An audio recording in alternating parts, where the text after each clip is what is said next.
Esse é um texto do pesquisador Karl Monsma. O título é Identidades, Desigualdade e Conflito. Imigrantes e negros em um município do interior paulista, 1888 a 1914. Notas de pesquisa. Introdução.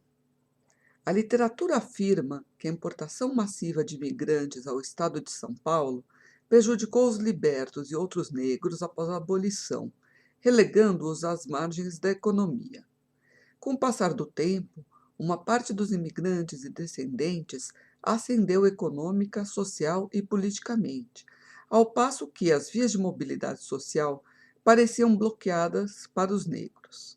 O projeto investiga esse processo de diferenciação e as relações cotidianas entre imigrantes negros, brasileiros brancos no Oeste Paulista, nos últimos anos antes da abolição e nas primeiras décadas depois, concentrando-se principalmente no município de São Carlos.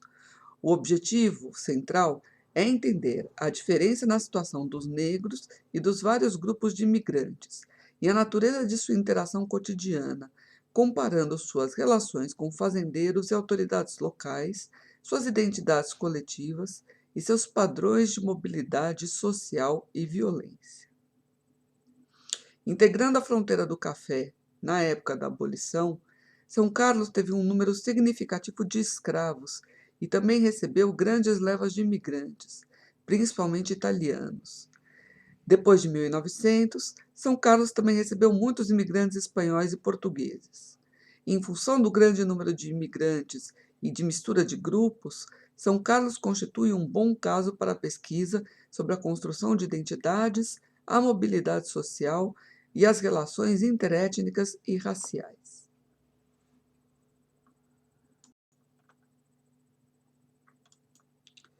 Negros e imigrantes em São Carlos. Análises demográficas.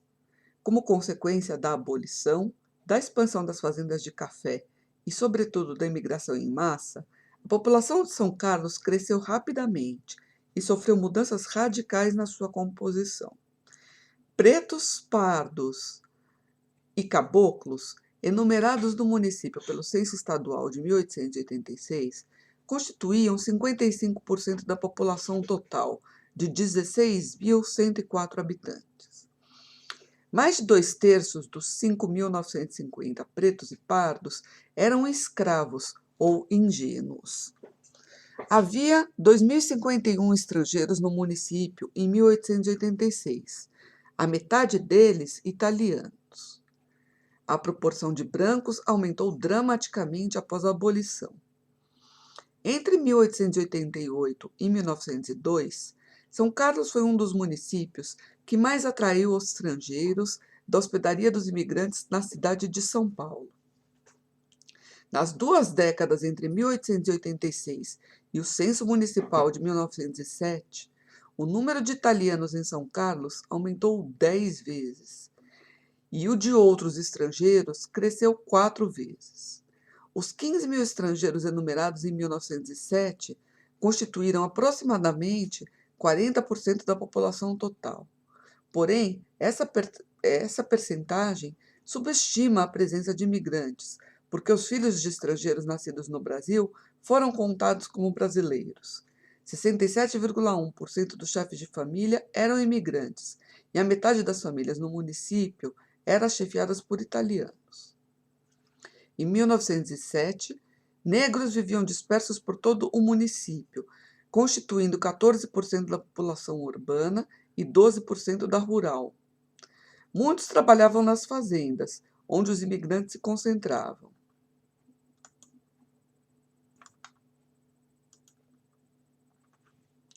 Em 1899, quase 8% dos trabalhadores nas fazendas de São Carlos eram negros, constituindo o terceiro maior grupo de trabalhadores rurais, logo depois dos espanhóis.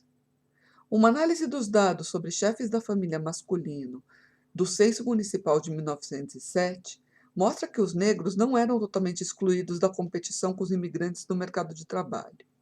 A literatura existente afirma que os imigrantes monopolizaram os contratos familiares de colonato, com uma mistura de remuneração fixa pelo trato anual de certos cafeeiros, remuneração variável, dependendo da quantidade de café colhida, e o direito de plantar gêneros alimentícios, ao passo que os negros só trabalhavam nas fazendas como camaradas, empregados individuais assalariados. Mas a análise do censo de 1907 mostra que, embora as famílias italianas e, sobretudo, as espanholas se concentrassem no colonato, 43,5% das famílias chefiadas por homens pretos e 30% das chefiadas por homens mulatos tinham contratos de colonato, sendo essa categoria ocupacional mais comum para os chefes de família de ambos os grupos. Havia, é verdade, certa concentração de pretos e mulatos entre os camaradas, mas também havia muitos camaradas italianos e portugueses. Contudo, é importante notar que esse censo se realizou durante a crise do café, quando a renda real dos colonos diminuiu consideravelmente e os imigrantes constantemente abandonavam os cafezais para buscar oportunidades melhores nas cidades. É bem possível que a predominância dos imigrantes no colonato fora maior na década de 1890, quando os colonos tinham maiores possibilidades de formar pecúlio e adquirir terras próprias. Se essa conjectura estiver certa, significaria que a maior parte dos fazendeiros dava preferência aos imigrantes, contratando mais negros quando havia menos imigrantes disponíveis. Negros e imigrantes também competiam ou se misturavam em uma ampla variedade de outras ocupações manuais. Em 1907, europeus e negros se encontravam em todos os níveis da estrutura ocupacional fora da elite de fazendeiros, grandes comerciantes e profissionais liberais. Em muitos casos, eles cumpriam as mesmas funções. Em outros, desenvolviam atividades com níveis parecidos de renda e respeitabilidade. Alguns negros tinham posições de autoridade sobre italianos. Em 1907, havia alguns pretos e mulatos empregados como administradores de fazendas ou diretores de colonos, e negros constituíam 20% dos soldados da força pública, aquartelados em São Carlos. Esses resultados preliminares sugerem que os negros esperavam ser tratados com dignidade, em parte porque eles cumpriam as mesmas funções que brancos, e os imigrantes se sentiam ameaçados pelos negros, ou mais precisamente, pela possibilidade de serem tratados como negros, em grande parte porque não havia segregação racial no mercado de trabalho.